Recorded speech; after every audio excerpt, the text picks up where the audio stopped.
बच्चों, तो आज आप लोग का 5वां लेक्चर होगा। ठीक है, चलिए। तो पिछले 4 लेक्चर में जो पढ़ रहे थे बेसिक, हम लोग सेट पढ़ रहे थे और बोले थे कि स्टार्टिंग के 20 मिनट हम लोग कुछ बेसिक पढ़ेंगे। ठीक है, और फिर आगे टॉपिक पे चलेंगे। ठीक है, चलिए तो स्टार्ट करते हैं। आज हम जानते हैं एलसीएम और एचसीएफ के बारे में। ठीक है, एलसीएम क्या होता है? लोएस्ट लिस्ट कॉमन मल्टीपल कह सकते हो। ठीक है, लिस्ट कॉमन मल्टीपल। फिर देखिए एलसीएम अगर फाइंड करना है, ठीक है, और एचसीएफ क्या होता है? Highest common factor. Highest common factor. तो देखिए एचसीएफ को जीसीडी बोलते हैं। ठीक है, ग्रेटेस्ट कॉमन डिवाइजर। क्या बोला जाता है इसको? Greatest common divisor. ठीक है, चलिए हाईएस्ट कॉमन डिवाइजर भी बोला जाता है। तो जैसे प्राइम फैक्टराइजेशन से निकालते हैं क्वेश्चन कुछ नंबर्स का एलसीएम। ठीक है, जैसे सपोज एक नंबर है 16, तो इसका क्या होगा? चलो इसका प्राइम फैक्टराइज करो। ठीक है, तो 2 की पावर क्या हो जाएगा? 4। और एक नंबर सपोज चलो ये 24 लेते हैं। ठीक है, इसका प्राइम फैक्टराइजेशन क्या होगा? तो क्या होगा? 4 इंटू 6 8 इंटू 3 होता है, 2 की पावर 3 इंटू 3 की पावर 1। ठीक है, 8 इंटू 3 24 होगा। तो सुनो एलसीएम क्या होता है? एलसीएम किसका? 16 एंड 24 का। ठीक है, क्या होता है कि प्राइम नंबर के मैक्सिमम पावर। ठीक है, क्या होता है प्राइम नंबर का? कौन सा पावर? मैक्सिमम। देखो प्राइम नंबर क्या है यहाँ पे? 2। तो दोनों नंबर में जो 2 प्राइम नंबर है कॉमन, ठीक है, उसका मैक्सिमम पावर किस में है? इसमें या इसमें? इसमें। तो 2 की पावर 4 जो मैक्सिमम पावर है वही होगा। और इंटू 3, बताओ 3 की पावर इसमें 1 है, इसमें 3 की पावर कुछ नहीं, तो क्या होगा? 0 होगा। ठीक है, तो चलो 3 की पावर मैक्सिमम 1 है। ठीक है, तो जो मैक्सिमम पावर होगा वही क्या होगा? एलसीएम। ठीक है, 2 की पावर 4 क्या होगा? 16 इंटू 3 क्या होगा? 48 16 48। ठीक है, तो सुनो 48 क्या है? इन दोनों का लिस्ट कॉमन मल्टीपल है। ठीक है, तो 48 नहीं, इसका 96 भी देखो मल्टीपल हो सकता है। मल्टीपल होता क्या है? जैसे देखो 2 का मल्टीपल, तो 2 का 1 मल्टीप्लाई करोगे तो 2 होगा, 4 होगा, 2 इंटू 2 4, 2 3 जा 6, 2 4 जा 8, 2 5 जा 10। तो ये सब क्या है? इसका मल्टीपल है। ठीक है, 2 का मल्टीपल है। आई बात समझ में? तो देखो 16 का भी मल्टीपल है ये 48, और 24 का भी मल्टीपल है। ठीक है, दोनों का ही मल्टीपल है। ये 3 टाइम्स और ये 2 टाइम्स है। ठीक है, 24 इंटू 2 48, 16 इंटू 3 क्या? 48। ठीक है, तो सुनो ये मल्टीपल 16 का ये भी है, 16 इंटू 6 टाइम्स, और ये 24 इंटू 4। बट जो लोएस्ट है, ठीक है, जो लिस्ट कॉमन मल्टीपल है वो क्या होगा? 48। आई बात समझ में? तो एलसीएम का मतलब क्या हुआ? जो सबसे लोएस्ट कॉमन मल्टीपल होगा। ठीक है, दोनों का। चलो, और एचसीएफ क्या होता है? हाईएस्ट कॉमन फैक्टर या हाईएस्ट कॉमन डिवाइजर। ठीक है, फैक्टर किसको बोलते हैं? सपोज जैसे ये देखो 6, ठीक है, एक नंबर है, तो बोलो 6 का फैक्टर का मतलब कौन कौन से नंबर इसको डिवाइड कर सकता है? तो 1 भी डिवाइड कर सकता है, 2 भी, 3 भी, और क्या? 6। तो ये सब क्या कहलाएंगे? Factor of 6। ठीक है, और ये सब जो देख रहे हो ये क्या? मल्टीपल है।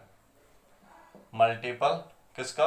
2 का। ठीक है, फैक्टर का हिंदी गुणनखंड होता है और मल्टीपल का गुणक या गुणज। ठीक है, चलो तो 6 के गुणनखंड कितने हैं? 1 2 3 और 6 4 हैं। ठीक है, तो समझ में आया? और ये सारे नंबर जो फैक्टर होते हैं इसको डिवाइड करेंगे। 6 से भी डिवाइड होगा, 3 से भी, 2 से भी, 1 से भी। क्लियर? तो सुनो हाईएस्ट कॉमन फैक्टर, चलो इसी नंबर का लेते हैं। तो बताओ 16 का जो होगा 2 की पावर 4 मल्टीप्लाइड बाई 3 की पावर कुछ नहीं, तो क्या होगा? 0। फिर 24 का अगर प्राइम फैक्टराइजेशन करोगे तो 2 की पावर 3 इंटू 3 की पावर 1। ठीक है, अगर इसका एचसीएफ फाइंड करना है, ठीक है, एचसीएफ किसका? 16 एंड 24 का। बताओ प्राइम फैक्टराइजेशन से एलसीएम बताए कि प्राइम नंबर का मैक्सिमम पावर। तो बताओ एचसीएफ में क्या होता है? प्राइम नंबर का मिनिमम पावर। बताओ दोनों में प्राइम नंबर का मिनिमम पावर कौन है? 2 की पावर 4 यहाँ 3 है और यहाँ पे 2 की पावर 3 है, दोनों में मिनिमम पावर कौन है? ये वाला। तो जो मिनिमम पावर होगा प्राइम नंबर का वही क्या होगा? एचसीएफ। ठीक है, बोलो 3 की पावर इसमें 0 है, यहाँ पे 3 पावर 1 है, तो मिनिमम पावर क्या हो जाएगा? 0। 3 की पावर 0 लिखोगे तो बताओ किसी नंबर की पावर 0 1 होता है एक्सेप्ट 0। 2 का क्यूब कितना होगा 8। तो ये जो 8 दिख रहा है यही क्या हाईएस्ट कॉमन फैक्टर, ठीक है, ग्रेटेस्ट कॉमन डिवाइजर, मतलब यही वो सबसे बड़ा नंबर है जो इन दोनों को डिवाइड करेगा, ठीक है। 8 इंटू 2 16 हो जाएगा, 8 इंटू 3 क्या 24। और भी बहुत सारे नंबर है जो दोनों को डिवाइड करते हैं, जैसे देखो 2 से ये भी नंबर डिवाइड होगा 8 टाइम्स और 2 से ये भी डिवाइड होगा, ठीक है, 12 टाइम्स। आई बात समझ में। 4 से भी डिवाइड होगा, 4 4 जा 16 और 4 6 जा 24, तो 4 से भी डिवाइड होगा। तो इसमें और 8 में जो हाईएस्ट होगा कौन है, 8 हाईएस्ट है, ठीक है।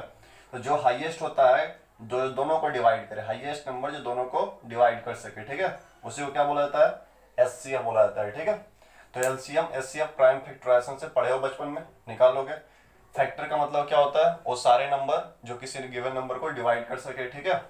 और मल्टीपल का मतलब क्या होता है, 2 में कितना 1 मल्टीप्लाई करो, 2 मल्टीप्लाई करो, 3 मल्टीप्लाई करो, 4 मल्टीप्लाई करो, जो भी आएगा वो सब क्या है, मल्टीपल होता है, ठीक है। तो मल्टीपल फैक्टर समझ में आ गया क्या डिफरेंस होता है दोनों में।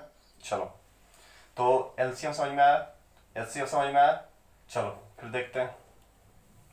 तो एलसीएम और एचसीएफ, ठीक है, तो बचपन में पढ़े होगे। अच्छा इसका एचसीएफ कितना आया था, 24 था, ये 2 की पावर 4 और ये 2 की पावर 3 इंटू 3 की पावर 1। तो एचसीएफ कितना आया था बताना जरा, 16 का और 24 का, 2 की पावर मिनिमम और 3 की पावर मिनिमम, यहाँ 1 है, यहाँ कुछ नहीं तो 0 है, 3 की पावर 0, आंसर क्या आया 8। ये एचसीएफ है और एलसीएम कितना आया 48। तो सुनो ध्यान से, एक प्रॉपर्टी पढ़ोगे कि दो नंबर का प्रोडक्ट, ठीक है, क्लास 10th में पढ़ा होगा, दो नंबर का प्रोडक्ट जो होगा दोनों नंबर के एलसीएम और इनटू दोनों नंबर के एचसीएफ के प्रोडक्ट के इक्वल होता है, ऐसा पढ़े हो, कर सकते हो वेरीफाई। देखो दोनों नंबर कौन कौन से दो नंबर है, 16 है और एक क्या है 24 है, 16 मल्टीप्लाइड बाई 24, एलसीएम कितना आया था 48, और बताओ एचसीएफ कितना लाए हो 8। क्या ये दोनों नंबर इक्वल है एक दूसरे के, 6 इंटू 4 24 इन यूनिट डिजिट क्या आएगा 4 आएगा, 8 इंटू 8 64 आएगा। देखो 48 को लिखा जा सकता है 16 इंटू 3 और इंटू क्या 8, तो बताओ 8 इंटू 3 कितना 24 इंटू 16 है, 24 इंटू 16 ये भी नंबर है और 24 इंटू 16 इसी को ना ऐसा लिखा गया है, 48 को 16 इंटू 3, ठीक है, और फिर 8, तो बताओ इन दोनों को मल्टीप्लाई करोगे 24 और ये 16 है ना। तो ये फॉर्मूला अच्छे से याद रखना कि दो नंबर का प्रोडक्ट जो होता है दोनों नंबर के एलसीएम मल्टीप्लाइड हो दोनों नंबर के एचसीएफ के इक्वल होता है। क्लियर, तो समझ में आ गया होगा एलसीएम प्राइम फैक्टराइजेशन से कैसे लिखते हैं और एचसीएफ, ठीक है। तो एचसीएफ का मतलब होता है कि हाईएस्ट नंबर कौन सा है जो गिवन नंबर को डिवाइड कर सके, ठीक है। एलसीएम का मतलब होता है लिस्ट नंबर कौन सा है जो दोनों नंबर का मल्टीपल हो या 3 नंबर का एलसीएम निकालना तीनों का मल्टीपल हो। क्लियर, चलो अब सुनो, तो फैक्टर मतलब भी समझ में आ गया क्या होता है फैक्टर, और मल्टीपल भी क्या होता है, तो मल्टीपल फैक्टर में दोनों में डिफरेंस है क्या, ये मालूम चल गया। चलिए अब देखते हैं, सुनो, तो लिस्ट कॉमन मल्टीपल, ठीक है, एलसीएम ऑफ फ्रैक्शन का एलसीएम लिखते हैं, ठीक है। फ्रैक्शन का एलसीएम कैसे फाइंड करते हैं पढ़े होगे बचपन में, ठीक है। चलो suppose P by Q A by B R upon S, ये फ्रैक्शन है, ठीक है, 2 रहे 3 रहे जो भी रहे, और भी फ्रैक्शन एक और भी आ जाए कोई दिक्कत नहीं, ठीक है। तो इसका एलसीएम कैसे लिखते हैं, ठीक है, सुनो। तो अगर एलसीएम फाइंड करना है तो जो न्यूमरेटर पार्ट है उसका एलसीएम लेना है, ठीक है। एलसीएम किसका, न्यूमरेटर पार्ट का, पी का, ए का एंड आर का, ठीक है, अपॉन एचसीएफ लेना पड़ेगा किसका, डिनोमिनेटर वाले पार्ट का, ठीक है, क्या होगा क्यू बी एंड एस का, ठीक है। सपोज एग्जांपल लेते हैं एक LCM of LCM suppose 3/4 comma 7/3, ठीक है, इसका एलसीएम फाइंड करना है। तो बोलो क्या करना पड़ता है, एलसीएम, ठीक है, एलसीएम किसका, न्यूमरेटर वाले, ठीक है, किसका किसका, 3 एंड 7 का, और अपॉन में क्या, एचसीएफ, किसका एचसीएफ बोलो, 4 और 3 का। बोलो एलसीएम का मतलब क्या बताया गया था, जो लिस्ट कॉमन मल्टीपल हो, ठीक है, तो 7 और 3 का जो लिस्ट कॉमन मल्टीपल होगा वो 21 होगा। 42 भी हो सकता है, देखो 3 का मल्टीपल है कितना टाइम्स, 14 टाइम्स, 7 का मल्टीपल है कितना टाइम्स, 6 टाइम्स, लेकिन 21 जो है इससे भी क्या है, छोटा है, ठीक है, तो एलसीएम कितना हो जाएगा 21। और एचसीएफ बोलो, एचसीएफ क्या होता है, हाईएस्ट कॉमन फैक्टर, ठीक है, हाईएस्ट नंबर जो इन दोनों को क्या कर सके, डिवाइड कर सके। तो बताओ 4 को डिवाइड करने वाला 2 है और क्या 1, 3 को डिवाइड करने वाला 1 और 3 है, तो कॉमन कौन दिख रहा, 1 ही है ना। एक ही नंबर है ऐसा जो दोनों को डिवाइड कर सके, कौन है, 1 है। और ऐसे भी सोचो कि 1 के अलावा और कोई भी कॉमन फैक्टर नहीं है, ठीक है, तो क्या हो जाएगा इसका एचसीएफ 1, ठीक है। अभी प्राइम फैक्टराइजेशन सिखाए हैं, वैसे सोल्व कर लेना। तो बताओ कितना आ गया इसका एलसीएम 21, ठीक है।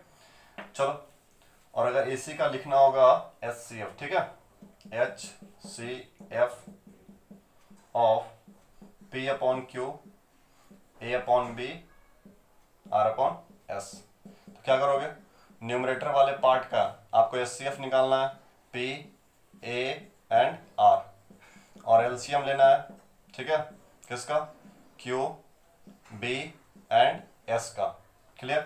तो अगर एचसीएफ पूछेगा फ्रैक्शन वाले का तो ऊपर एचसीएफ, तो नीचे क्या एलसीएम। अगर एलसीएम पूछेगा तो ऊपर एलसीएम और अपॉन में क्या। चलो समझ गया, हो गया। चलो देखते हैं फिर तो फ्रैक्शन का कैसे निकालते हैं एलसीएम एचसीएफ। क्लियर। चलिए नेक्स्ट। अब बताना जनाब, एक इंपॉर्टेंट जो फंक्शन में यूज होगा, ठीक है, आगे आप लोग पढ़ोगे तो यूज होगा, और जनरली बच्चे को मालूम नहीं रहता है, बहुत सारे बच्चे को, मैक्सिमम बच्चे को मालूम नहीं होता है, ठीक है, जो भी बताने जा रहे हैं। तो सुनो, एलसीएम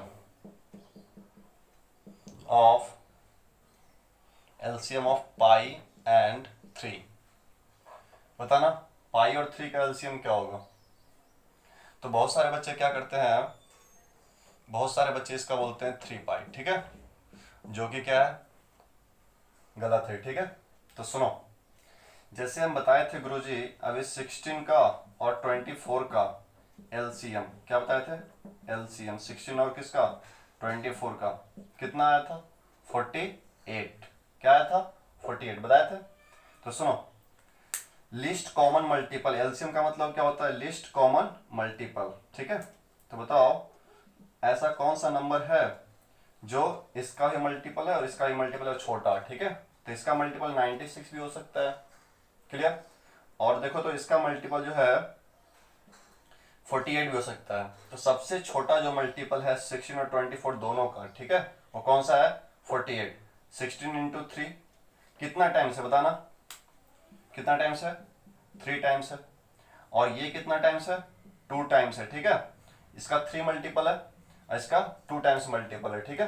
तो सुनो, अगर आप 3 पाई बोलते हो, किसका 3 और पाई का एलसीएम, ठीक है, देखो पाई कैसा है कि इरेशनल नंबर है और ये 3 क्या है, रेशनल नंबर है। तो याद रखना, एक रेशनल और एक इरेशनल का एलसीएम कभी पॉसिबल नहीं हो सकता है, ठीक है। तो सुनो क्यों नहीं पॉसिबल है, सुनो। तो बताओ एलसीएम का मतलब क्या होता है, list common multiple. List common multiple कितना लिखे हो, इतना। तो बताओ इसका कितना टाइम्स मल्टीपल है, तो इसका जो है 3 टाइम्स है, इस नंबर का 3 टाइम्स कौन है 3 पाई, है ना। जैसे इसका देखो 16 इंटू 3 48 होता है। और बताओ इस नंबर का कितना टाइम्स है, इस नंबर का कितना टाइम्स है। तो कुछ बच्चे बोलेंगे सर पाई टाइम्स है, 3 इंटू पाई 3 पाई होगा। बट पाई क्या है, इंटीजर है। बताओ आप ही, पाई क्या इंटीजर है, इंटीग्रल मल्टीपल होना चाहिए ना। मल्टीपल किसको बोलते हैं, अब सपोज 2 का मल्टीपल हम क्या लिखे थे, 2 का मल्टीपल लिखे थे 2, 2 इंटू 1 2, 2 इंटू 2 क्या 4, 2 इंटू 3 6, फिर बताओ 2 इंटू 4 8, 2 इंटू 5 10, 2 इंटू 6 12। ये सब क्या इंटीग्रल मल्टीपल, इसी को बोला जाता है। क्या 2 का मल्टीपल कभी भी 2.5 हो सकता है, 5/2 हो सकता है क्या 5/2। बोलोगे सर इसमें क्या करें, 5/4 मल्टीप्लाई कर देते हैं, ठीक है, तो 5/2 आ जाएगा। तो क्या मल्टीप्लाई करोगे 5/2 आए तो 5/4। तो क्या इसको मल्टीपल बोलेंगे, फ्रैक्शन को, नहीं ना, या फिर कुछ भी। तो याद रखना जो भी मल्टीपल होता है ना वो इंटीग्रल मल्टीपल होता है, ठीक है। तो यहाँ पे जो मल्टीपल दिख रहा है क्या इंटीजर है ये? नहीं ना, ये तो इरेशनल नंबर ऐसे भी है। तो याद रखना एक रेशनल और एक इरेशनल नंबर का एलसीएम पॉसिबल नहीं है, ठीक है। तो नोट करके लिख लो,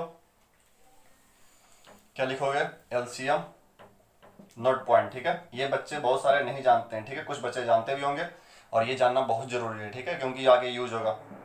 LCM and LCM of rational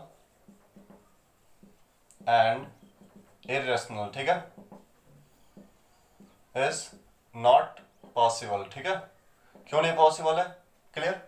चलो, तो याद रखना एक रेशनल नंबर और एक इरेशनल नंबर का एलसीएम पॉसिबल नहीं हो सकता, ठीक है। चलो अब बात करते हैं, दोनों अगर इरेशनल हो तो क्या होगा।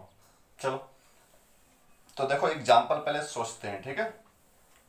एक एग्जांपल लेते हैं, जब दोनों क्या हो इरेशनल नंबर हो, एलसीएम ऑफ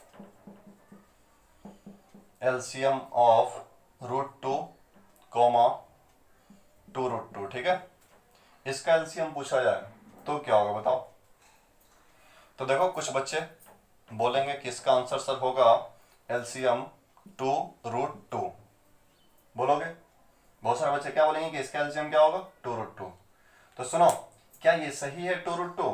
तो देखो क्या बताए थे, लिस्ट कॉमन मल्टीपल है ये, तो लिस्ट कॉमन मल्टीपल है तो इसका कुछ इंटीग्रल मल्टीपल होगा, ये होगा, फिर इसका भी कुछ इंटीग्रल मल्टीपल होगा। तो बताओ इसका कितना टाइम्स हो, तो 2 टाइम्स बोलोगे सर, इसमें जब 2 मल्टीप्लाई करेंगे इस नंबर में तो ये नंबर हमारा आ जाएगा, सही है।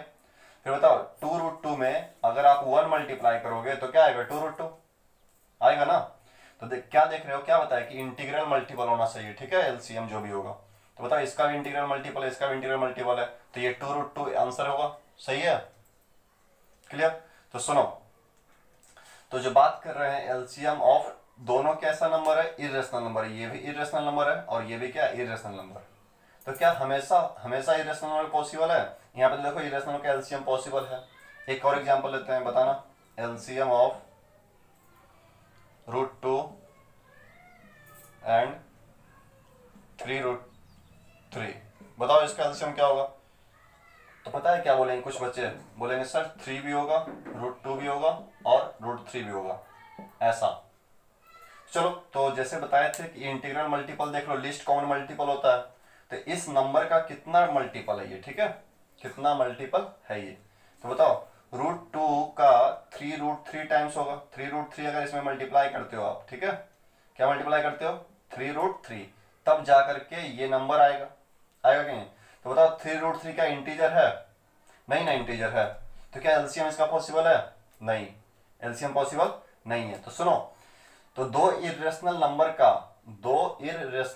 का एलसीएम कब पॉसिबल है, ठीक है, बताना। इन दोनों नंबर का रेशियो क्या होगा, ठीक है, इन दोनों नंबर का रेशियो क्या है, फर्स्ट नंबर √2 और सेकंड नंबर क्या है 2√2। जो दोनों नंबर है उन दोनों का रेशियो फाइंड करो, ठीक है, √2/2√2। तो रेशियो जब फाइंड करोगे तो क्या आएगा 1/2 आएगा। तो 1/2 क्या है, 1:2 इसको बोल सकते हैं रेशियो में ऐसे करके, ठीक है। तो बताओ ये क्या है, रेशनल है। तो जब भी दो इरेशनल नंबर का एलसीएम तभी पॉसिबल होगा जब दोनों का रेशियो क्या होगा, रेशनल होगा। रेशियो क्या होना चाहिए, रेशनल। क्लियर? रेशियो रेशनल अगर है तो दो इरेशनल नंबर का एलसीएम पॉसिबल होगा। इन दोनों का रेशियो फाइंड करके देखो, क्या है, एक √2 और दूसरा नंबर क्या है 3√3। तो बताओ ये तो ऐसे ही रह जाएगा, √2:3√3। क्या इसका जो रेशियो आ रहा वो रेशनल है? नहीं है, ये रेशनल नहीं है। तो रेशनल नहीं है तो फिर इसका एलसीएम पॉसिबल नहीं होगा, ठीक है। तो सुनो, दो इरेशनल नंबर का एलसीएम तभी पॉसिबल है जब उसका रेशियो रेशनल हो, अगर रेशियो इरेशनल है तो फिर उसका एलसीएम पॉसिबल नहीं होगा, ठीक है। चलो तो नोट करके लिख लो, सेकेंड नोट, ठीक है, और ये एग्जाम्पल सब लिख लेना। तो ये सब बातें बहुत यूज होगा, ठीक है, और छोटी छोटी बातें हैं जो आप लोग नहीं जानते होंगे, बहुत सारे बच्चे, और बहुत सारे बच्चे जानते भी हैं, तो कोई बात नहीं, जो नहीं जानते हो अच्छे से दिमाग में रखना, फिर बोलना मत। बहुत सारे बच्चे गलती करेंगे फिर बाद में देखना, इसलिए अभी बता दे रहे, सब यूज होगा, ठीक है। चलो तो नोट में क्या लिखना है बाबू, कि एलसीएम ऑफ टू इरेशनल, ठीक है, LCM of two irrational number is possible, ठीक है, इफ रेशियो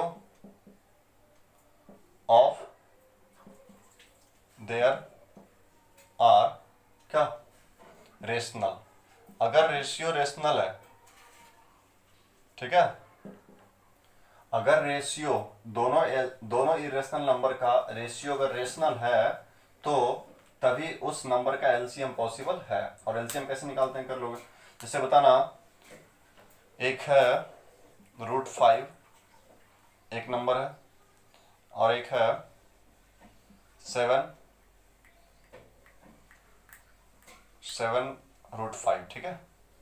तो बताओ पहले तो ये देखो √5/7 क्या इसका रेशियो रेशनल है, ऑफ कोर्स है, क्या है 1:7, ठीक है, तो इसका एलसीएम पॉसिबल है कि नहीं।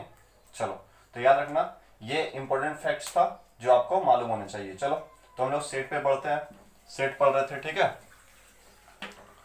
तो सेट में हम लोग कहां तक पढ़े थे बच्चे, इक्वल सेट तक शायद पढ़ लिए थे, ठीक है, इक्वल सेट। चलो फिर आगे पढ़ते हैं इक्वल सेट के आगे। तो सेट पढ़ रहे थे, सेट जैसे ही खत्म होगा कोशिश करते हैं कि आज खत्म हो जाए, और सेट के जस्ट बाद हम लोग पढ़ेंगे क्या इनइक्वालिटी, जो कि आगे यूज होगा हम लोग।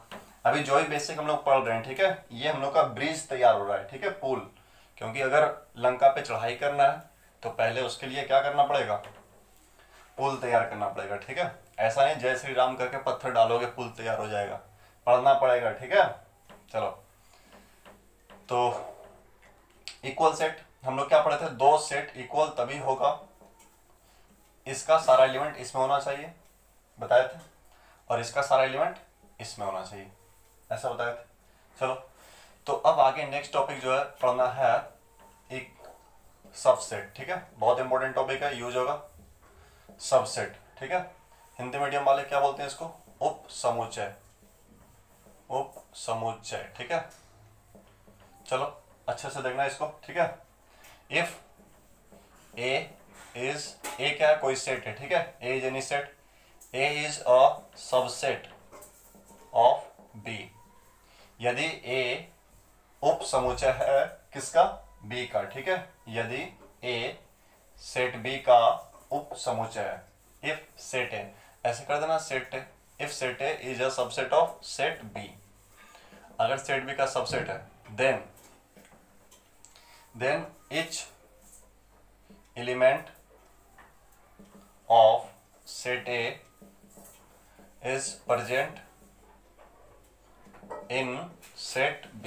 सुनो, अगर A सबसेट है किसका, B का, तो A का जितना भी एलिमेंट होगा वो सब का सब किस में प्रेजेंट होना चाहिए, B में, ठीक है, तब कहेंगे A को सबसेट है किसका, B का। हिंदी मीडियम वाले लिख लो, यदि समुच्चय A समुच्चय बी का उप समुच्चय, यदि समुच्चय ए समुच्चय बी का क्या उप समुच्चय, तो ईच एलिमेंट किसका, तो सेट ए का प्रत्येक एलिमेंट, तो समुच्चय ए का प्रत्येक एलिमेंट समुच्चय बी में प्रेजेंट हो, ठीक है, उपस्थित हो। चलो तो देखो, and it is denoted by, और इसको इस बात को डिनोट कैसे करते हैं, A is a subset of B, ये सिंबल हुआ, ठीक है।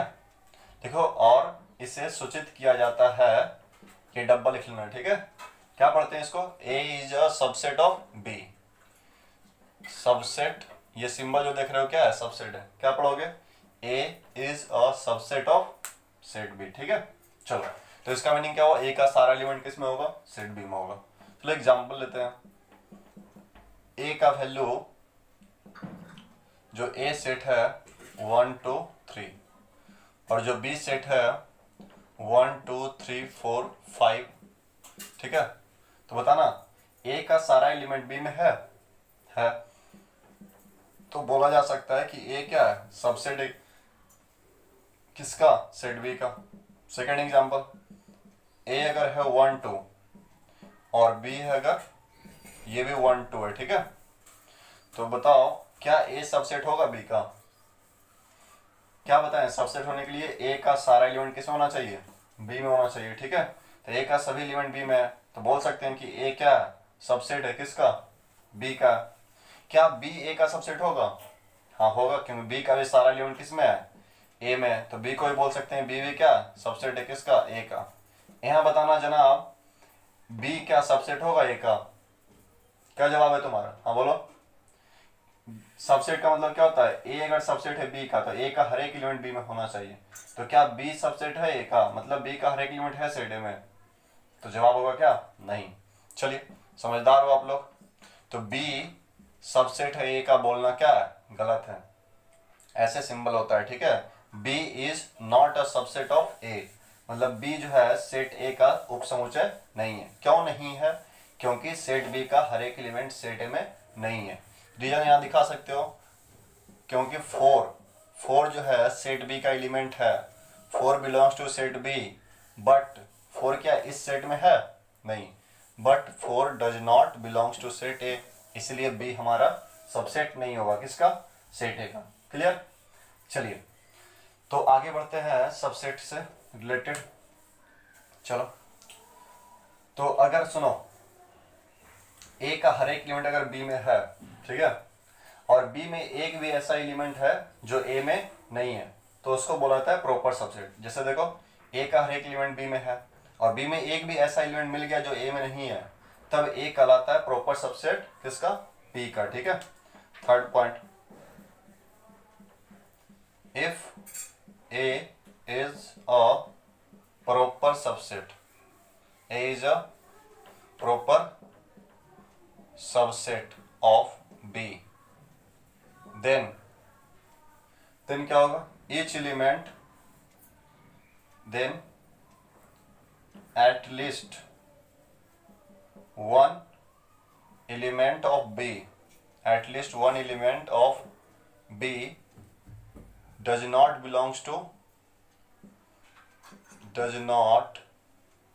belongs to set A, दिख जाएगा वहां पर, ठीक है। चलो तो and it is denoted by, और इस बात को डिनोट कैसे करते हैं, and it is denoted by A is a proper subset of B. देखो यहाँ पे जो देख रहे हो इक्वल का सिंबल वो हटा देंगे, तो क्या कहेंगे इसको, प्रॉपर सबसेट, ठीक है। ये जो सिंबल देख रहे हो क्या पढ़ा जाता है इसको, प्रॉपर सबसेट। क्लियर। तो प्रॉपर सबसेट का मतलब क्या होगा कि इफ ए इज, हिंदी वाले पहले लिख लेना हिंदी में, ठीक है।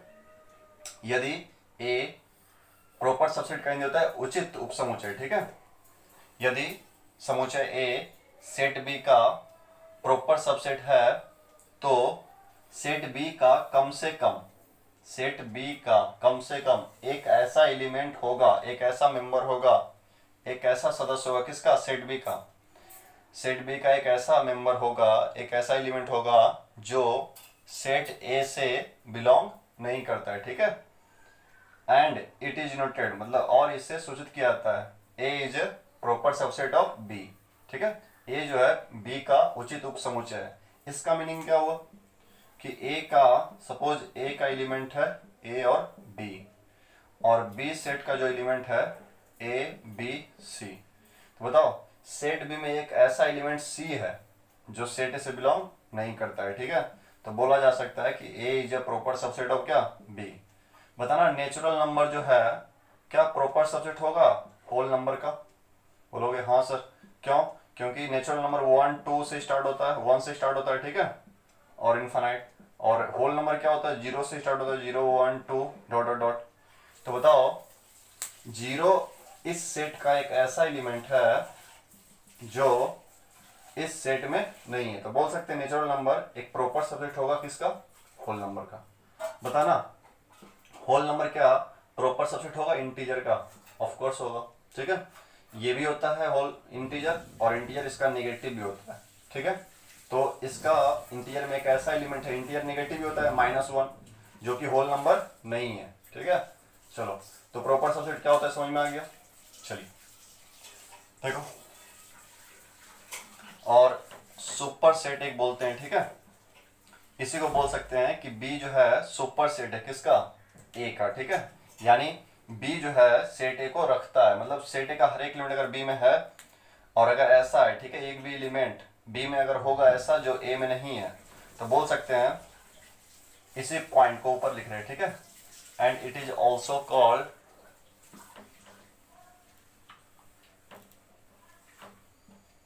पॉइंट 4, ठीक है, जो थर्ड से रिलेटेड है, and B is called superset, B is called super set of किसका, बी सुपरसेट किसका होगा, ए का, and B is called super set of ए।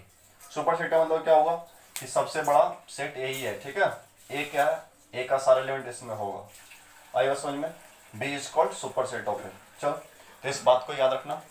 अब चलो इससे रिलेटेड, सबसेट से रिलेटेड कुछ और बातें जो जानना है आपको, ठीक है, देखो तो चलो, और इसका सिंबल ऐसे ही लिखना, बी सुपर सेट कहलाता है, ठीक है, B is a super set of A, याद रखना, ऐसे डिनोट करते हैं। चलो अब बात करते हैं नंबर ऑफ सबसेट्स की, ठीक है, अगर कोई सेट गिवन है तो सुनो, फिफ्थ, ठीक है, नोट करना, every set is a subset of itself, ठीक है, कोई भी सेट ले लो, ठीक है, वो खुद का सबसेट होगा। सपोज नेचुरल नंबर, तो नेचुरल नंबर खुद का सबसेट है कि नहीं, होगा कि नहीं होगा, तो any set is a subset of itself, ठीक है, खुद का सबसेट होगा, ये बात याद रखना, क्योंकि अगर नेचुरल नंबर में 5 बिलोंग करता है तो इस नेचुरल नंबर में 5 बिलोंग करेगा, क्योंकि खुद नेचुरल नंबर ही है, इसमें जितना सारा एलिमेंट है तो ये खुद ही का तो होगा ना सबसेट, इसका हर एक एलिमेंट इस सेट में है कि नहीं है। सपोज ए कोई सेट है 1 2, ठीक है, तो क्या ए सबसेट कहलाएगा ए का, ऑफ कोर्स कहलाएगा, क्यों, इसका सारा एलिमेंट इसमें होगा, ठीक है, तो कोई भी सेट ले लो वो खुद का क्या होता है, सबसेट भी होता है, ठीक है, खुद का ही सबसेट होता है। चलो फिर देखते हैं नल सेट, कल पढ़े थे नल सेट, ठीक है, जिसको 5 से डिनोट करते हैं, या वॉइड सेट या एम्प्टी सेट भी बोला जाता है, ठीक है। 6 पॉइंट, तो क्या लिखोगे, एम्प्टी सेट, एम्प्टी सेट को नल सेट भी बोल सकते हो, वॉइड भी।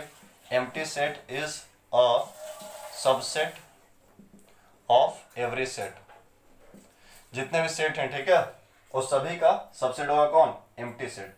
एम्प्टी सेट को 5 से डिनोट करते हैं, आई बात समझ में, तो 5 जो है सबसेट होता है, कोई भी सेट ले लो, सपोज ए, ठीक है, इसका मीनिंग क्या हुआ, इसका हर एक एलिमेंट इसमें होना चाहिए, तो बताओ 5 में तो कोई एलिमेंट ही नहीं है, पढ़े थे कि 5 सेट का मतलब, एम्प्टी सेट का मतलब ऐसा सेट जिसमें कोई एलिमेंट ना हो, ठीक है, नंबर ऑफ एलिमेंट्स क्या होता है इसमें, शून्य, एक भी एलिमेंट ना हो, तो अगर इसमें एक भी एलिमेंट नहीं है तो इसका सारा एलिमेंट तो इसमें ऑलरेडी है, ठीक है।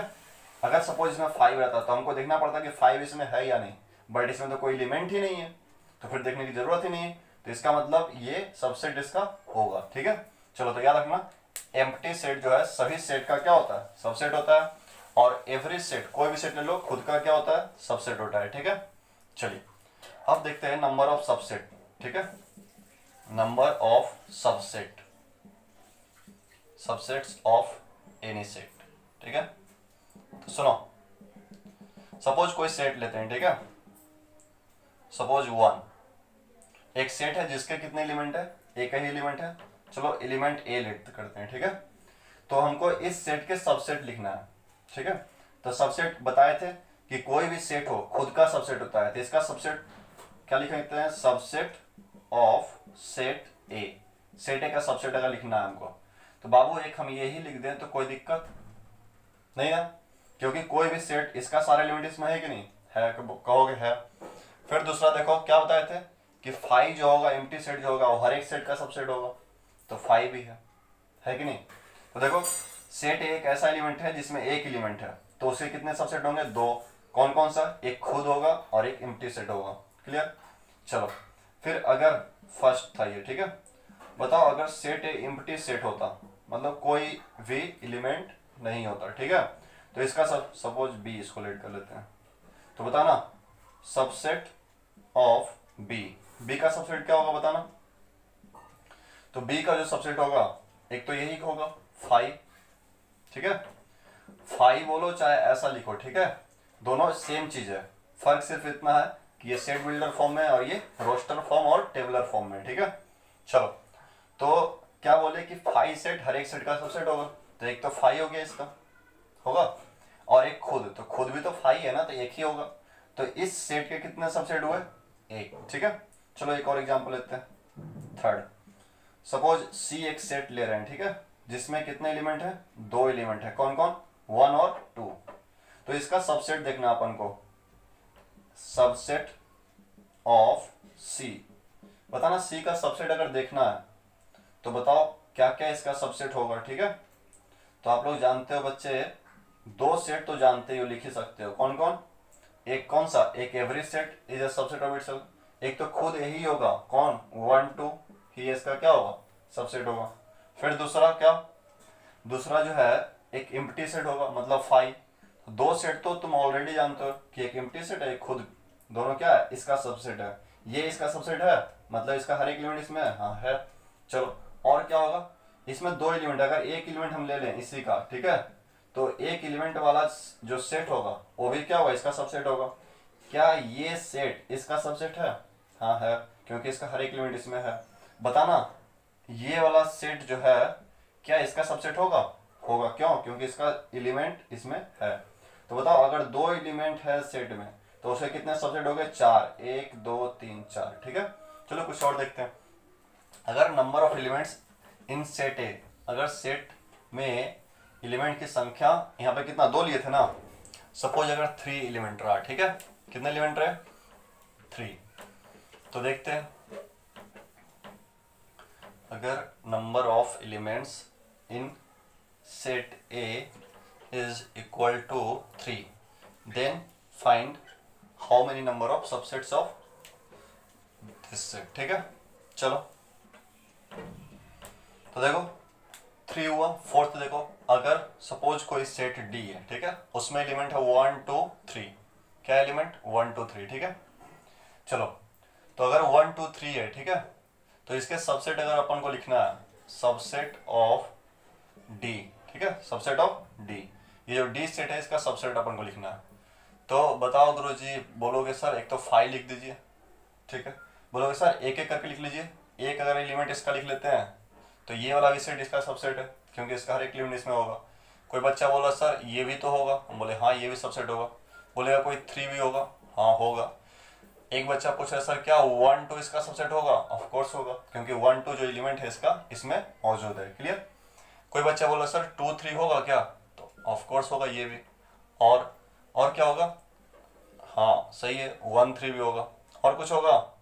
अब बोलोगे गुरुजी एक खुद ही तो खुद का सबसेट होता है ना, तो हाँ ये भी होगा, वन टू थ्री, आई बात समझ में। तो बताओ कितने सबसेट हो गए इसके, एक दो तीन चार पाँच छः सात आठ, कितने सबसेट हो गए, आठ। तो सुनो, तो नोट करके लिख लेना, if a set A has n elements, ठीक है, अगर सेट ए के कितने एलिमेंट्स हैं, n elements, then number of subsets, number of क्या, सबसेट्स कितने हो जाएंगे। बताओ इस सेट में अगर एक एलिमेंट थे तो इसमें टू की power one number of subset हुए, देखो दो सबसेट, इसमें एक भी एलिमेंट नहीं है तो टू की पावर जीरो, टू की पावर जीरो कितना होता है, वन, तो वन सबसेट है। इसमें कितने सबसेट होंगे, इसमें कितने सेट हैं, सेट में कितने एलिमेंट है, दो एलिमेंट है, तो टू की पावर टू, फोर सबसेट है, फोर। बताओ इसमें थ्री एलिमेंट है तो टू की पावर थ्री, और टू की पावर थ्री क्या होता है, एट, इसलिए एट सबसेट। तो बताओ अगर थ्री एलिमेंट है तो टू की पावर थ्री, टू एलिमेंट है तो टू की पावर टू, एन एलिमेंट होगा तो टू की पावर एन, आई बात समझ में। तो याद रखना नंबर ऑफ सबसेट्स, अगर एन एलिमेंट है तो टू की पावर एन। बताना अगर सेट में, किसी सेट में अगर फाइव एलिमेंट होते, फाइव एलिमेंट, ठीक है, number of elements in set है कितने, फाइव, तो नंबर ऑफ सबसेट क्या हो जाता है, टू की पावर फाइव, यानी 32 सबसेट होता, क्लियर। अब सुनो, बात करते हैं प्रॉपर सबसेट की। तो प्रॉपर सबसेट कैसे फाइंड करोगे, ठीक है। प्रॉपर सबसेट क्या होता है कि अगर ये इसका प्रॉपर सबसेट है, ये प्रॉपर सबसेट है किसका, इसका, तो इसका कम से कम एक ऐसा एलिमेंट होगा जो इसमें ना हो। तो बताओ ये सभी प्रॉपर सबसेट है, ये भी, ये भी, ये भी, ये भी प्रॉपर सबसेट है क्योंकि इसमें 3 ऐसा एलिमेंट है जो इसमें ना है, ठीक है। ये भी प्रॉपर सबसेट है, क्यों? क्योंकि इसका 2 एक ऐसा एलिमेंट है जो इसमें नहीं है, ठीक है। क्या ये प्रॉपर सबसेट होगा? नहीं। तो याद रखना, जो इटसेल्फ वाला सबसेट होता है तो ये प्रॉपर सबसेट में शामिल नहीं होगा, ठीक है। तो बताना क्या इस सेट का प्रॉपर सबसेट कौन कौन होगा? ये होगा, ये होगा, ये होगा, लेकिन ये वाला नहीं होगा, ठीक है, क्योंकि इसका सारा एलिमेंट इसमें है, ठीक है। सुनो, तो प्रॉपर सबसेट में क्या करते हैं, एक कम कर देते हैं, ठीक है। तो next point, if a set A has n elements, ठीक है, then number of proper subset, proper subset का हिंदी बता चुके हैं। प्रॉपर सबसेट की संख्या जो होगा 2 की पावर n माइनस 1। बताओ, अगर सेट ए में 6 एलिमेंट है, कितने एलिमेंट? 6, तो प्रॉपर सबसेट कितने होंगे? 2 की पावर 6 माइनस 1। 2 की पावर 6 कितना होता है? 64 माइनस 1 कितना हो जाएगा? 63। आंसर आया समझ में? प्रॉपर सबसेट, सबसेट क्लियर हो गया। चलो नेक्स्ट, तो याद रखना प्रॉपर सबसेट क्या होता है, सबसेट क्या होता है, बहुत इंपॉर्टेंट चीज है ये, ठीक है। चलिए ये सारे साफ करते हैं। आई थिंक क्लियर हो गया होगा ये सब, ठीक है।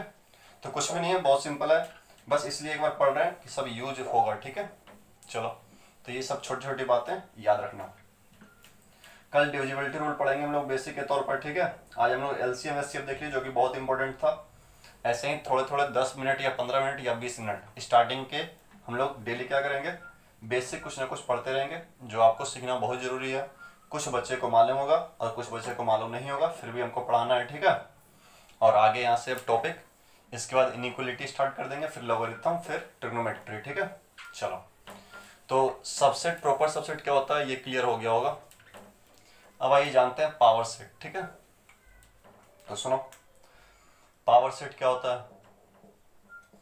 पावर सेट, तो सुनो, पावर सेट किसी भी सेट का, ठीक है, power set of set A is denoted bye, ठीक है, P of A.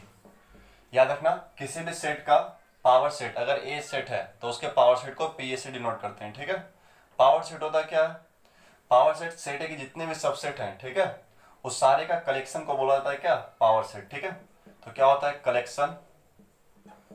Collection of all subsets, collection of all subsets of set A, ठीक है। अगर सेट ए का पावर सेट निकालना है, ठीक है, तो उस सेट ए के जितने भी सबसेट होंगे, सबसेट निकालना सिखाए हम, तो जितने भी सबसेट होंगे उनका कलेक्शन जो होगा वही क्या कहलाएगा? Power set. Collection of all subsets of set A is called power set of set A. Set ए का पावर सेट कहलाएगा, ठीक है। तो याद रखना, सेट ए के सभी उप समुच्चयों के समूह को क्या बोला जाता है? Power set. किसका? सेट ए का। तो सुनो, एग्जाम्पल देखते हैं। सपोज सेट ए के एलिमेंट है ए और बी, तो बताओ इसके सबसेट कितने हो गए? सबसेट्स ऑफ ए, बताओ। एक तो 5 होगा, क्लियर, 5 भी सबसेट होता है। एक ए होगा, फिर एक बी होगा, और दूसरा क्या होगा बताना जनाब? ए और बी होगा ना।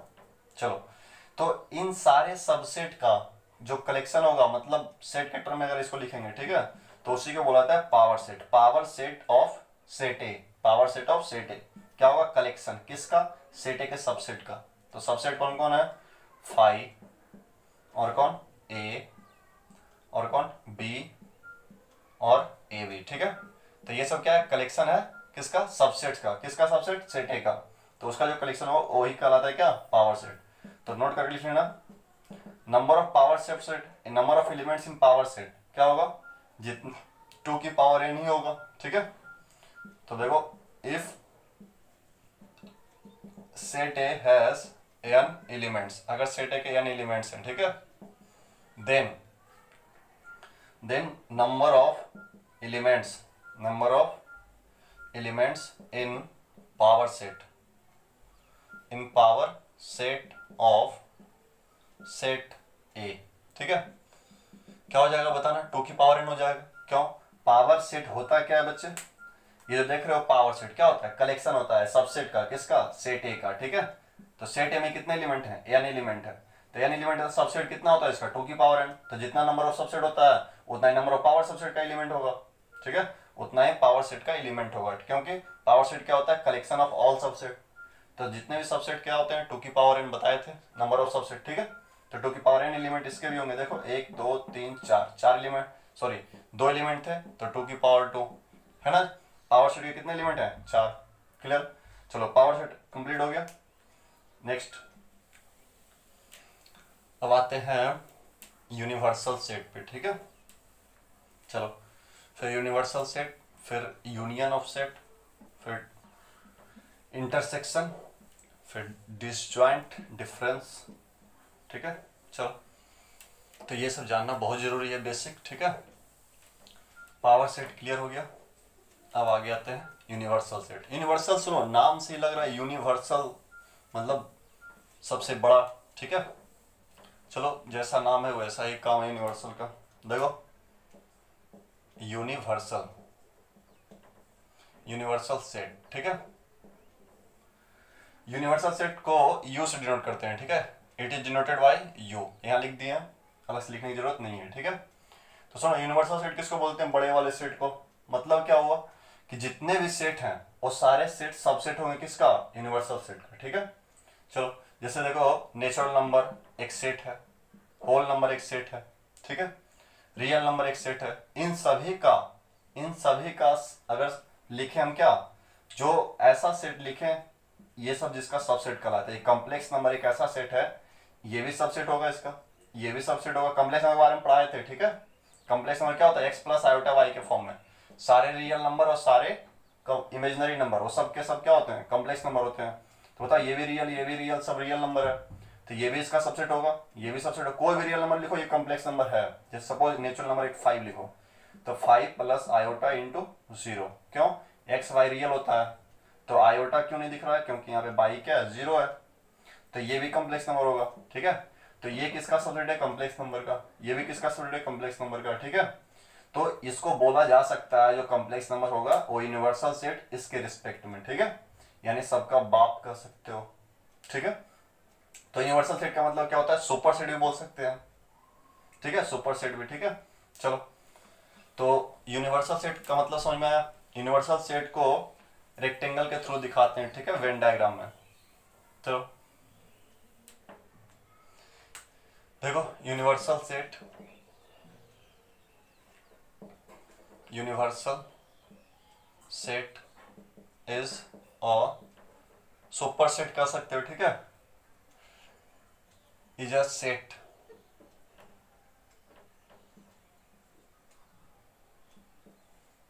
चलो ये एक सेट है, तो जितने भी सबसेट हैं, ठीक है, every for which every set is a subset of universal set, ठीक है। सुनो जितने भी सेट हैं वो सारे के सारे क्या होंगे, सबसेट होंगे किसके, यूनिवर्सल सेट के, ठीक है। यूनिवर्सल सेट क्या होगा, तो ये कह सकते हो कि every set is a subset of universal set in the given context, in the given. तो ऐसे बोल सकते हो, सपोज अगर एग्जांपल लेते हैं, ठीक है, suppose A is equal to set है 1 2 3 और बी एक सेट है 3 4 1, ठीक है, ऐसा, और सी एक सेट है 4 1 7 9। तो आप इन सभी के लिए एक यूनिवर्सल सेट ले सकते हो, ठीक है। क्या ले सकते हो बाबू, तो ऐसा यूनिवर्सल सेट ये सब सबसेट बन जाए, ठीक है, मतलब जितने भी एलिमेंट है ये सभी एलिमेंट इस सेट में होना चाहिए। बताओ 1 2 3 4 5 6 7 8 9 तक लिख सकते हैं। अब बताओ ये भी इसका सबसेट है, ये भी इसका सबसेट है, ये भी सबसेट है, ठीक है। तो इसके रिस्पेक्ट में ये क्या कहलाएगा, यूनिवर्सल सेट कहलाएगा। आई बात समझ में। And universal set is represented by rectangle, ठीक है। यूनिवर्सल सेट को याद रखना रेक्टेंगल से रिप्रेजेंट करते हैं, ठीक है। एंड इट्स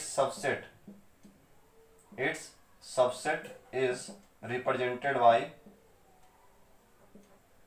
बाय सर्कल, ठीक है, याद रखना। तो जो यूनिवर्सल सेट है उसको रेक्टेंगल से, जैसे देखो यहाँ पे लिख रहे हैं वेन डायग्राम में यूनिवर्सल सेट को एक रेक्टेंगल से डिनोट करते हैं, ठीक है। और इसको जो सबसेट है, ठीक है, ए बी सी, इसको क्या सर्कल से डिनोट करते हैं। सपोज ये ए सेट है, फिर सपोज ये बी सेट है, ठीक है, फिर सपोज ये सी सेट है, ठीक है। तो बताओ कैसे लिखोगे। ए का एलिमेंट क्या है 1 2 3, 1 1 1, देखो इसमें भी कॉमन है 1 1 1, ठीक है। तो लिखो 1 जो होगा ये ऐसा पार्ट है जो ए में भी है, बी में भी है, सी में भी है, तो 1 क्या होगा ये, आई बात समझ में। फिर देखो 2 3, 3 देखो इन दोनों में कॉमन है, ठीक है, किसमें, ए और बी में, तो यहाँ पे लिख सकते हो दूसरा मार्कर से। चलो देखो, हाँ तो क्या है 3 जो है इसमें भी और इसमें भी कॉमन है, तो लिखो 3 ए और बी में कॉमन है, ठीक है, यहाँ लिख दो 3, बताओ ए और बी में कॉमन हो गया, ठीक है। फिर चलो 4 किस में कॉमन है, बी और सी में, तो ये वाला सेट बी है और ये वाला सेट सी है, तो बी और सी में कॉमन क्या है 4, तो यहाँ 4 लिख सकते हो, ठीक है। फिर देखो इस सेट का एलिमेंट 4 1 हो गया, 7 9 तो सिर्फ इसी में होगा, ठीक है, 7 9, ठीक है। चलो फिर इसका 1 2 3 एलिमेंट है, तो 2 यहाँ रख दो ए में, बताओ इस सेट ए का है 1 2 3। फिर बी 3 4 1 होता है, तो 1 4 तो दिख रहा है बी में, ठीक है, और क्या नहीं दिख रहा 1 4 3 बोथ दिख रहा है, ये सब दिख रहा है, ठीक है। 1 4 3 किसका, सेट बी का, ठीक है, सेट बी का। तो ऐसे इसका जो सबसेट होता है यूनिवर्सल सेट का वो सर्कल से डिनोट करते हैं, ऐसा है तो इसके अकॉर्डिंग ये शो कर दिया, ठीक है। तो ये वेन एन डायग्राम में यूनिवर्सल सेट को किससे डिनोट करते हैं, रिप्रेजेंट करते हैं रेक्टेंगल से, और इसके सबसेट को किससे, सर्कल से डिनोट करते हैं, ठीक है। चलो तो यूनिवर्सल सेट हो गया। अब पढ़ते हैं यूनियन इंटरसेक्शन, ठीक है। तो देखो यूनियन केस, इंटरसेक्शन केस क्या क्या होता है, चलो अच्छा बताओ। अगर कोई सेट है तो उसके अंदर जो कोई अगर यूनिवर्सल सेट है तो इसके अंदर जो होगा दो तरीके से हो सकता है। एक तो कुछ पार्ट दोनों में कॉमन हो ए और बी में, ठीक है। एक ऐसा भी हो सकता है सेट का पोजीशन जो कुछ भी कॉमन ना हो, ठीक है। और एक ऐसा भी सिचुएशन हो सकता है जब एक सेट के अंदर कंप्लीटली दूसरा सेट लाई करे, ठीक है, ऐसा सिचुएशन हो सकता है। और एक ऐसा ये वाला, ठीक है। चलो तो पढ़ते हैं यूनियन कब बोलते हैं, इंटरसेक्शन क्या होता है, ये जानना जरूरी है, ठीक है। तो मेहनत करना घर पे, क्वेश्चंस दे देंगे फिर इसका सेट का करवा देंगे, ठीक है, फिर आप लोग सोल्व करना।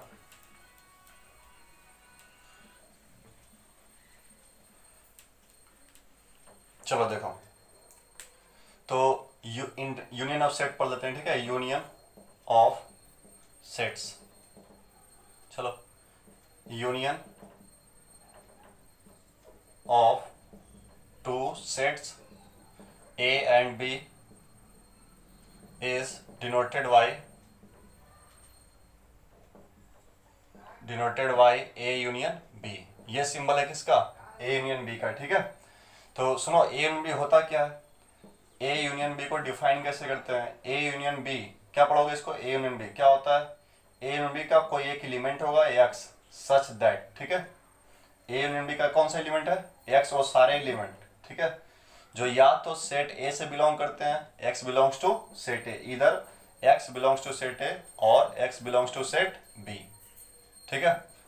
तो सुनो ए यूनियन बी जो होता है क्या होता है, कोई भी एलिमेंट अगर होगा ए यूनियन बी का तो या तो सेट ए से बिलोंग करता होगा या फिर सेट बी से। सपोज इसका ग्राफ कैसा होता है देखते हैं। सपोज ये यूनिवर्सल सेट है, ठीक है, तो देखो एक सेट ये वाला ए और एक दूसरा सेट ये वाला बी, ठीक है।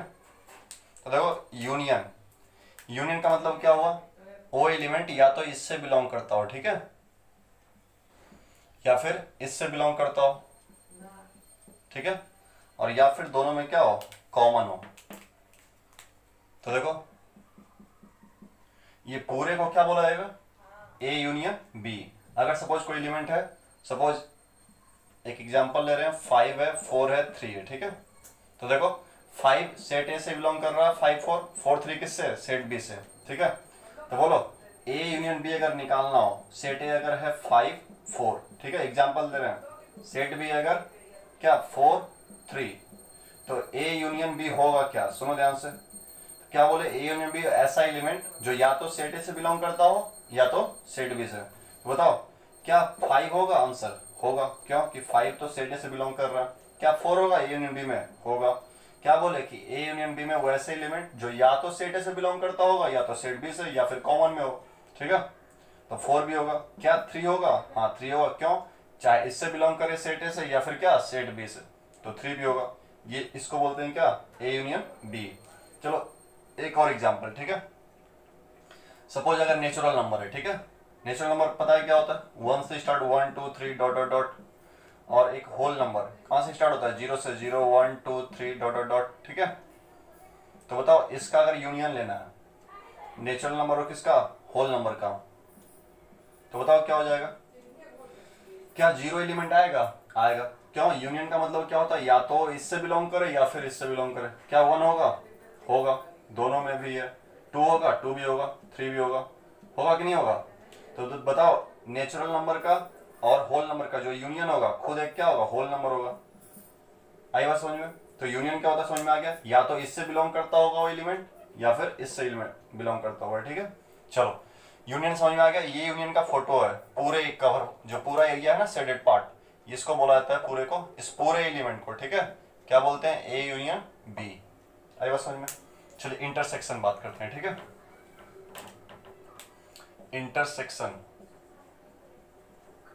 Intersection of sets. देखो intersection of two sets, intersection of two sets A and B denoted by, इसके उल्टा से, ठीक है, यू के उल्टा से, जो यूनियन होता है उसका सिंबल उल्टा से कर देना, ठीक है। तो ए इंटरसेक्शन बी, क्या पढ़ोगे इसको, intersection of two sets A and B denoted by क्या, ए इंटरसेक्शन बी। क्लियर। अब सुनो ए इंटरसेक्शन बी क्या होता है, ए इंटरसेक्शन बी वो सारा एलिमेंट जो ए से बिलोंग करता होगा और बी से बिलोंग करता होगा, x belongs to A and x belongs to set B. देखो इंटरसेक्शन का मतलब समझो तो कॉमन पार्ट, ठीक है, ए से भी बिलोंग करना चाहिए और बी से भी बिलोंग करना चाहिए, ठीक है। ऐसा एलिमेंट जो सेट ए में भी हो और सेट बी में भी हो। एंड का मतलब क्या हुआ कि एलिमेंट सेट ए में भी होना चाहिए और सेट बी में भी होना चाहिए, ठीक है। चलो एक एग्जांपल लेते हैं। देखो सपोज ये सेट ए है और ये सेट बी है, ठीक है। तो जो इंटरसेक्शन पार्ट अगर शो करना होगा, ठीक है, तो ये ऐसा पार्ट है ये वाला, ठीक है, जो सिर्फ और सिर्फ किसमें बिलोंग कर रहा है, जो ए से बिलोंग कर रहा भी है और बी से भी बिलोंग कर रहा है, ठीक है। इसी को बोला जाता है ए इंटरसेक्शन बी, ठीक है। सपोज अगर ये एरिया हमको दिखाना है, क्या ये एरिया ए से तो बिलोंग कर रहा है बट क्या बी से बिलोंग कर रहा है, नहीं कर रहा है, ठीक है। तो ऐसा पार्ट जो ए से भी बिलोंग करे और बी से बिलोंग करे, वो कौन सा पार्ट होगा, यही वाला। तो इसी पोर्शन को बोला जाता है क्या, ए इंटरसेक्शन बी, यानी कॉमन पार्ट, ठीक है। चलो example, suppose A is equal to 1 2 3 4 and B is equal to A B C 3 4, ठीक है। तो बताना ए इंटरसेक्शन बी अगर फाइंड करना हो, ठीक है, तो समझ रहे हो कॉमन पार्ट क्या क्या कॉमन होगा, 3 4 और कुछ कॉमन नहीं दिख रहा, तो ये आपका क्या हो गया, इंटरसेक्शन ऑफ सेट्स, ठीक है। चलो ये इंटरसेक्शन ऑफ सेट हो गया। अब देखते हैं दूसरा टॉपिक, ठीक है। चलो तो इंटरसेक्शन क्या होता है समझ में आ गया, यूनियन क्या होता है समझ में आ गया। चलिए अब देखते हैं डिफरेंस, ठीक है, डिफरेंस ऑफ सेट्स।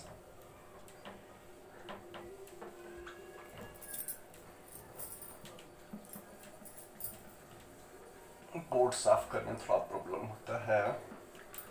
चलो हाँ, तो क्या देखना है, डिफरेंस ऑफ सेट्स, ठीक है। देखो डिफरेंस ऑफ सेट्स, ठीक है, डिफरेंस ऑफ सेट्स। सुनो ए माइनस बी, ठीक है, दो सेट है ए और बी, ठीक है। Let two sets A and B such that difference between A minus A and B, ठीक है। A और B में जो डिफरेंस A माइनस B होगा उसकी बात कर रहे हैं, ठीक है। तो सुनो ए माइनस बी क्या होता है? ए माइनस बी वैसे एलिमेंट होगा, वो सारा एलिमेंट होगा जो सिर्फ सेट ए से बिलोंग करता होगा, बट सेट ए से बिलोंग सेट बी से बिलोंग नहीं करता होगा। X does not belongs to set B, meaning कि वो सारा एलिमेंट जो सेट ए से बिलोंग करता हो बट ए बी से बिलोंग नहीं करता हो, ठीक है, उसी को बोला जाता है क्या? ए माइनस बी। जैसे एग्जांपल वेन डायग्राम में, ठीक है, देखो ए है, ये बी है, तो सुनो ए माइनस बी का मतलब क्या हुआ? सिर्फ सेट ए में होना चाहिए, ठीक है, वैसा एलिमेंट जो क्या होना चाहिए? सिर्फ ए से बिलोंग करना चाहिए, बी से नहीं। तो इसी को बोलते हैं क्या? ए माइनस बी। और सुनो क्या, बी माइनस ए अगर देखना होगा, ठीक है, तो सिर्फ बी से बिलोंग करना चाहिए, इसी को बोला जाता है क्या? बी माइनस ए। ये जो पार्ट है ये देखो सिर्फ बी से बिलोंग कर रहा है, ए से बिलोंग नहीं कर रहा। अगर इसमें आ जाएगा तो ये तो ए से भी हो गया ना, ए के भी एरिया में चला आया, तो ये इसको बोला जाता है बी माइनस ए और इसको ए माइनस बी। तो सुनो बी माइनस ए क्या हो जाएगा? बी माइनस ए वो सारा एलिमेंट जो सिर्फ किससे बिलोंग करते होंगे? बी से, but x does not belongs to set A. Clear? चलो एग्जांपल देखो, एग्जांपल देखते हैं। Suppose A is equal to है 1 2 3 और बी इज इक्वल टू है 2 3 3 4, सपोज एक और 4, तो 2 3 या फिर 3 4 5, ठीक है, 6। चलो तो बताओ अगर a माइनस बी फाइंड करना है तो क्या होगा? वो सारे एलिमेंट जो सेट ए में हो बी में ना हो, तो कौन कौन सा आंसर होगा? जब बोलो 1 होगा, हाँ होगा, क्यों? ए में है बी में नहीं है। क्या 2 होगा? होगा, क्यों? क्योंकि ए में है बट बी में नहीं है, ठीक है। क्या 3 होगा? नहीं होगा, क्यों? क्योंकि इसमें भी और इसमें भी कॉमन है, तो ये नहीं होगा ए माइनस बी में, ठीक है। बताओ बी माइनस से क्या हो जाएगा? जो बी में हो ओनली, ठीक है, किस में हो? सिर्फ सेट बी में। तो बताओ सेट बी में ऐसे एलिमेंट कौन कौन है? देखो 4 होगा, नहीं होगा, ठीक है, क्यों? 4 कॉमन है, सिर्फ बी में होना चाहिए, तो बी में होगा कौन? 5 एक ऐसा एलिमेंट है जो सिर्फ बी में है, ए में नहीं है, ठीक है। 6 होगा, होगा, क्यों? क्योंकि 6 एक ऐसा एलिमेंट है सेट बी का जो ए में नहीं है, तो ए माइनस बी, बी माइनस से। क्लियर? समझ में आ गया डिफरेंस ऑफ सेट्स क्या होता है? चलो अब देखो डिसजॉइंट सेट। डिसजॉइंट सेट क्या होता है? जब कुछ भी कॉमन ना हो, ठीक है। सपोज ये ए है और ये बी है, तो बताओ इन दोनों में कुछ भी कॉमन है? नहीं है, तो डिसजॉइंट सेट लिख लेना, डिसजॉइंट सेट्स, ठीक है। क्या होता है? अगर ए और बी दो सेट है, ठीक है, तो कॉमन क्या होगा? Suppose A intersection B is equal to क्या हो जाएगा? 5। याद रखना अगर ए और बी दो सेट है, A and B are disjoint set if दोनों का इंटरसेक्शन क्या? 5, तो बोल सकते हो A and B are disjoint set. तो डिसजॉइंट सेट कब होगा? जब दोनों का कॉमन कुछ भी ना हो, ठीक है, कुछ भी ना हो, मतलब 5 मतलब एम्प्टी सेट, ठीक है, याद रखना। तो दो सेट डिसजॉइंट सेट कहलाएंगे जब उनमें कुछ भी कॉमन ना हो। देखो यहाँ पे फोटो में दिखाया है कुछ भी कॉमन नहीं है। चलो तो डिसजॉइंट सेट हो गया। अब एक और कॉम्प्लीमेंट्री ऑफ सेट पढ़ लेते हैं, ठीक है। कॉम्प्लीमेंट्री, कॉम्प्लीमेंट ऑफ सेट्स, ठीक है, कॉम्प्लीमेंट ऑफ अ सेट। सुनो तो सपोज U एक यूनिवर्सल सेट है, ठीक है, U क्या है? एक यूनिवर्सल सेट है। तो इसके कॉन्टेक्स्ट में किसी सेट का कॉम्प्लीमेंट क्या होगा? ठीक है, let U be a universal set. मान लो U क्या है? यूनिवर्सल है, और बताया यूनिवर्सल क्या होता है? सबका बाप होता है।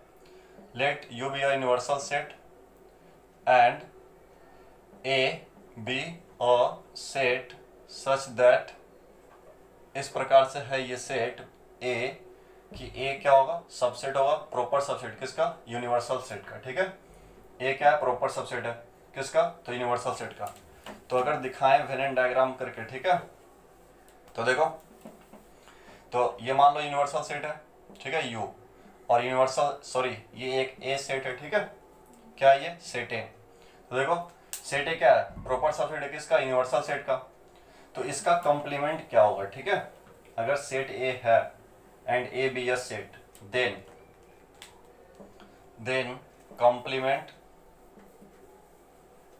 complement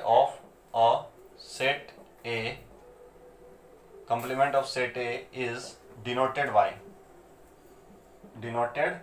इसको कैसे डिनोट करते हैं, ए डैश से या फिर ए कॉम्प्लीमेंट से, ठीक है, किससे, ए डैश या फिर ए कॉम्प्लीमेंट। और ये क्या होता है ए डैश या ए कॉम्प्लीमेंट, तो सुनो ए कॉम्प्लीमेंट जो होगा या फिर ए डैश लिखो, वो क्या होगा, ए को छोड़कर, ठीक है। इसका मतलब क्या हो, ए कॉम्प्लीमेंट का मतलब ए के एलिमेंट को छोड़कर, मतलब क्या बोल सकते हो, यूनिवर्सल माइनस ए, ठीक है, ऐसा बोल सकते हो, यूनिवर्सल माइनस ए। तो सुनो ए कॉम्प्लीमेंट ऐसे भी बोल सकते हो, एक्स एलिमेंट वो सारे element which does not belongs to set A, वो सारे एलिमेंट जो यूनिवर्सल सेट से बिलोंग करेंगे बट सेट ए से बिलोंग नहीं करते होंगे, ठीक है। तो सुनो फोटो में कैसे दिखाओगे, तो वो सारा एलिमेंट जो सेट ए से बिलोंग ना करते हो, ऐसे पार्ट को वेन डायग्राम में बताओ, ये सारा जो पार्ट तुमको दिख रहा क्या सेट ए से बिलोंग कर रहे हैं, नहीं बिलोंग कर रहे हैं, तो यही तुम्हारा क्या हुआ, ए कॉम्प्लीमेंट कहलाएगा, या ए सेट, ए बार से इसको दिखाते हैं ए डैश से, फिर या फिर ए कॉम्प्लीमेंट से, ठीक है। तो कॉम्प्लीमेंट्री ऑफ सेट समझ में आ गया क्या हो गया। चलो एक एग्जांपल देखते हैं इसका, ठीक है। सपोज यूनिवर्सल सेट एक लेट कर लेते हैं, ठीक है। क्वेश्चन, मान लो यूनिवर्सल सेट है 1 2 3 4 5 6, ठीक है। और सपोज ए एक सेट है जिसमें एलिमेंट है 1 2 3, ठीक है, 1 2 3 4। तो बताओ ए कॉम्प्लीमेंट क्या हो जाएगा, वैसे एलिमेंट जो सेट ए में ना हो, तो बताओ यूनिवर्सल में घटा दोगे, ठीक है। तो 1 2 3 4 को छोड़कर कौन कौन बच जाएगा, 5 और 6, तो ये क्या होगा, एक कॉम्प्लीमेंट, ठीक है। चलो तो इसको रहने देते हैं, आज के लिए इतना ही, ठीक है। फिर मिलते हैं नेक्स्ट लेक्चर में, और तब तक के लिए आप लोग अच्छे से प्रैक्टिस कर लो, पढ़ लो, ठीक है। कल स्टार्टिंग में बेसिक क्या पढ़ेंगे, डिविजिबिलिटी रूल, और आगे इसको पढ़ाएंगे, और फिर उसके बाद क्वेश्चंस का करेंगे कुछ, और फिर इनइक्वालिटी स्टार्ट करेंगे, ठीक है। चलो ठीक है, रहने देते हैं।